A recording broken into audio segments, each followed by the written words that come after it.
I'm Callie Lewis. You're watching GeekBrief TV. This is Brief 479.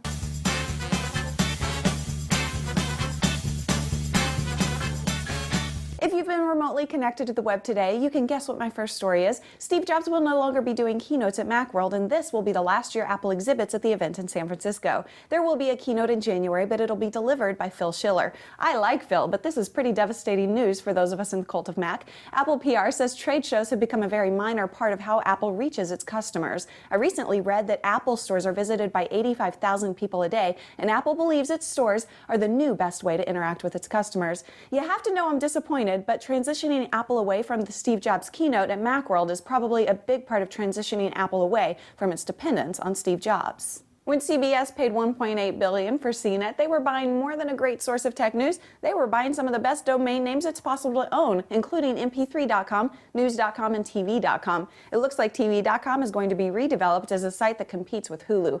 tv.com has a healthy community of television enthusiasts, and CBS may be adding actual television to the enthusiasm. NBC and Fox have done a great job winning over new media skeptics with Hulu. Now it's CBS's turn to try with tv.com. Let's hope they get it right. You know how Leo Laporte sits on an inflatable ball instead of a chair?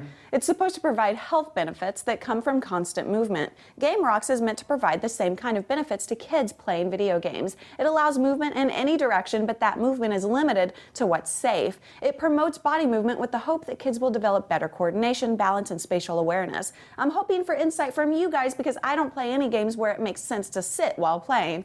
Game Rocks, good idea or bad idea? Leave a comment in the show notes for Brief 479. Stainless steel has been the trendy standard for kitchen appliances for a while. IKEA has a new idea they're using in their Datid line, which includes some ovens, some stovetops, some exhaust hoods, and a microwave. They all have a matte anthracite finish that looks modern and classic at the same time. No doubt I like the new line, but it seems a little strange to me that it doesn't include some sink options and a couple fridge options. Hopefully other options are in the works. I like stainless, but I like the idea of an alternative that looks just as good or better.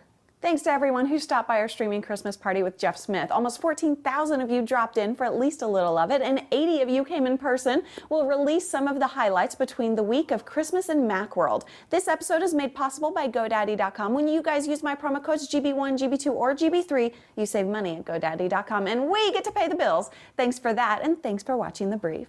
All I ever wanted on my Christmas morning was you. I think Natalie is worth at least 0.8 of that 1.8 billion. You know how Leo Laporte sits on an inflatable ball instead of a chair? It's supposed to provide health. I don't know why that cracked me up. Sounded like from Hank Hill.